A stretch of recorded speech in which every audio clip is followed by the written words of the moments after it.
W dzisiejszym odcinku kryptoogłoszeń poinformujemy Was o nawiązaniu współpracy między Chiliz a Binance Fan Token. Opowiemy o najnowszej aktualizacji Crypto Mayhem oraz wspomnimy o współpracy Astas NTT Docomo.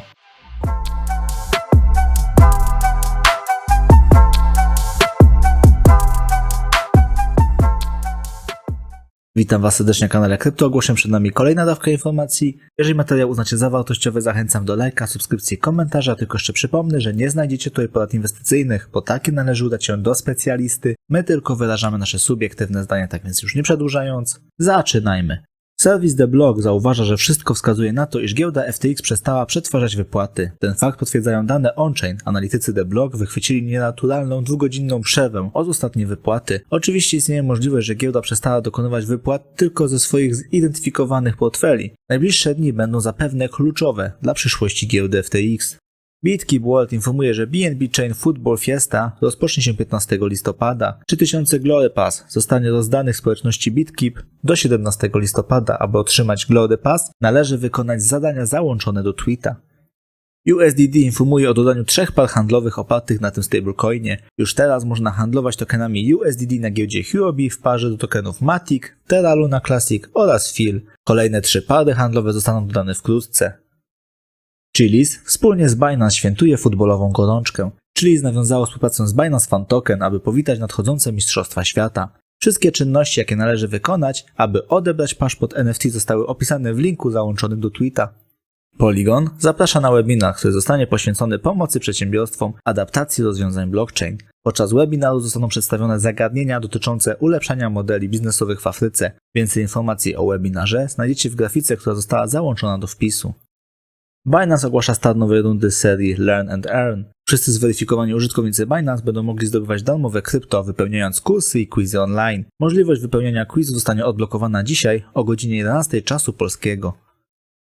MetaShoten informuje, że Beta Season Pass zostały wysłane do wszystkich, którzy przekazali wymaganą ilość tokenów na staking. Osoby, które będą chciały uzyskać przepustkę, nadal mogą przekazać tokeny na staking, a przepustka trafi do nich w ciągu 24 godzin od przekazania tokenów. Tokeny mHunt możecie stakeować na stronie hunter.metashoten.gg.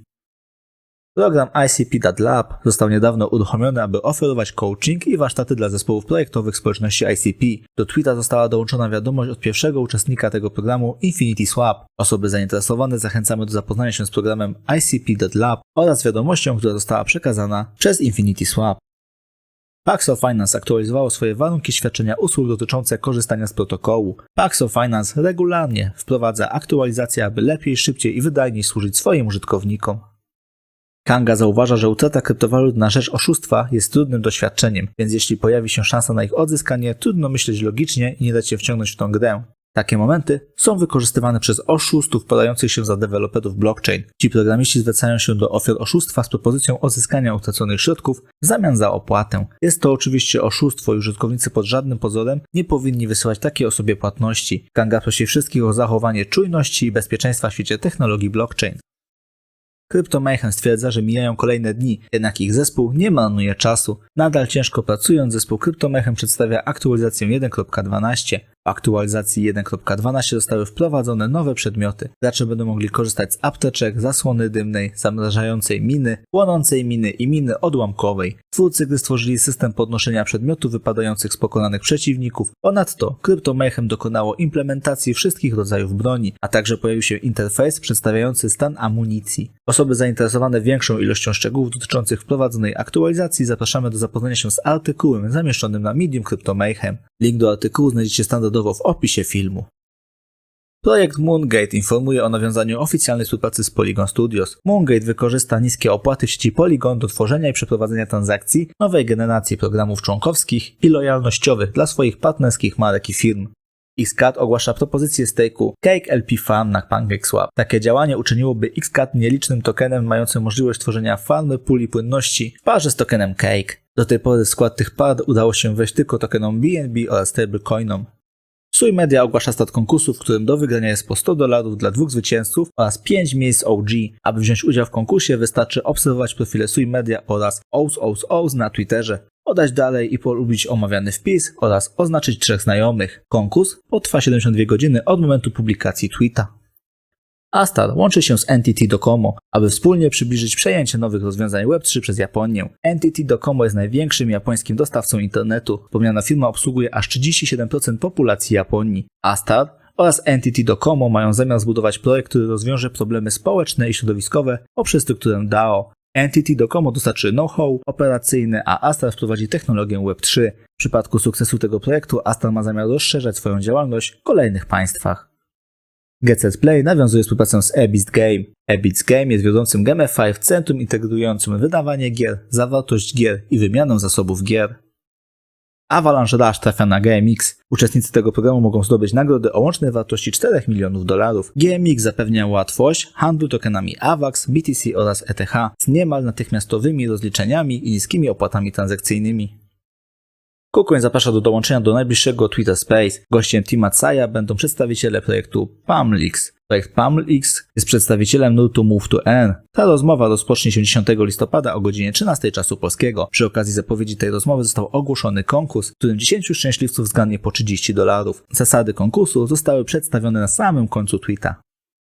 Jack Dorsey, jeden z założycieli i były dyrektor generalny Twittera, przygotowuje nowy portal społecznościowy, który będzie nosił nazwę Blue Sky Social. Blue Sky Social będzie miejscem dla osób, którym nie podoba się fakt, że właścicielem Twittera został Elon Musk. Twórcy Blue Sky Social informują, że ten serwis ma być pierwszą zdecentralizowaną siecią społecznościową. Co to oznacza w praktyce? Tego na razie nie wiadomo. Możliwe jednak, że będzie to oznaczało kontynuację eksperymentów Dorseya z blockchainem i kryptowalutami. Aplikacja Blue Sky Social jest obecnie w wersji testowej. Możliwości tego serwisu bada ograniczone grono użytkowników. Tegoroczny Ozzfest, czyli jeden z największych festiwali metalowych na świecie, zagwarantuje wiele niespodzianek. Przede wszystkim odbędzie się w Metaverse. Zagra na nim też nieistniejący już zespół. Ozzfest będzie zarazem częścią Metaverse Music Festival, który jest organizowany w wirtualnym świecie Decentraland. Wydarzenie potrwa od 10 do 13 listopada. Oprócz Ozzy'ego Osbourne'a, który jest twarzą imprezy, Ozzfest 2022 powinien zaciekawić fanów takich grup jak Megadeth, Motorhead, Black Label Society, Skid Row i Brithoff. Jak dotąd nie podano zbyt wielu szczegółów na temat tego, jak faktycznie będzie wyglądał festiwal, ale patrząc na materiał z zeszłorocznego Metaverse Music Festival, na którym występowały gwiazdy takie jak Deadmau5 i Freelow, wszyscy muzycy pojawiają się na miejscu w postaci awatarów. Będzie to więc bardziej przypominać teledysk niż transmisję na żywo z prawdziwego koncertu. Wydarzenie będzie bezpłatne dla wszystkich, bez konieczności korzystania z zestawu VR. Kryptowaluty nie cieszą się uznaniem tradycyjnych instytucji. Przez wiele lat banki starały się dyskredytować kryptowaluty. Dlatego dziwić może najnowszy raport amerykańskiego banku centralnego, gdzie kryptowaluty nie znalazły się w pierwszej dziesiątce najczęściej cytowanych zagrożeń na następne 1,5 roku. Pełny raport znajdziecie na stronie federalreserve.gov. Natomiast przejdźmy do kluczowych wniosków. W raporcie znajdziemy 2 wykresy. Pierwszy jest z jesieni tego roku, znajdziemy w nim 10 pozycji i nie ma wśród nich kryptowalut. Natomiast drugi jest z początku tego roku i wśród 14 pozycji na 12 znalazły się kryptowaluty. Pośród największych zagrożeń Fed wymienił inflację i politykę monetarną, wojnę na Ukrainie, konflikt na linii Chiny-Tajwan, ceny energii oraz recesję w Unii Europejskiej. Nastawienie rynku do kryptowalut wciąż ewoluuje. Jednocześnie w czasach kryzysu gospodarczego, potencjalnego kryzysu energetycznego, napięć na linii Pekin-Tajpel-Waszyngton nie jest zaskoczeniem, że są poważniejsze sprawy niż kryptowaluty. Zawirowania gospodarcze i obecny cykl gospodarczy sprawiają również, że zainteresowanie zwykłych obywateli kryptowalutami spada. Raport podsumowuje także sytuację związaną z upadkiem ekosystemu Terra. Znaczenie kryptowalut jest marginalizowane. Według autorów kryptowaluty nie zapewniają obecnie istotnych usług finansowych, a powiązania z tradycyjnymi finansami są ograniczone. Jednocześnie autorzy zwracają uwagę, że powiązania rosną i potrzebne są większe regulacje w tym zakresie. Obecne przestrzeganie kryptowalut przez Fed nie jest rewolucją, a raczej ewolucją oraz następstwem aktualnej sytuacji geopolitycznej i makroekonomicznej. Ostatni tydzień był pełen wrażeń dla Ripple. Firma z San Francisco obserwowała bowiem wzrost swoich sojuszników w procesie sądowym przeciwko amerykańskiej Komisji Papierów Wartościowych i Giełd. To doprowadziło do spekulacji, że XRP może w końcu eksplodować. Postępowanie sądowe między SEC a Ripple trwa od grudnia 2020 roku. Wszelkie szanse na jego rozwiązanie w najbliższym czasie stają się jednak coraz mniejsze, zwłaszcza po tym, jak obie strony sprzeciwiły się wnioskowi drugiej strony o wydanie wyroku podsumowującego. SEC poprosił również o przedłużony termin odpowiedzi po tym, jak nowe podmioty złożyły dokumenty amicus curia, aby być częścią sprawy. Obecnie liczba podmiotów wspierających Ripple wzrosła do 12. Najnowsze 2 to publicznie notowana giełda kryptowalut Coinbase i zdecentralizowana organizacja VeryDAO. Nawet kryptowalutowy influencer BitBoy, który w przeszłości krytykował XRP Community, teraz próbuje włączyć się do akcji. To tyle z informacji, które dla Was dzisiaj przygotowaliśmy. Jeżeli uznajecie materiał za wartościowy, zachęcam do lajka, subskrypcji, komentarza. Dziękuję Wam za uwagę i życzę miłego dnia bądź wieczoru. Cześć!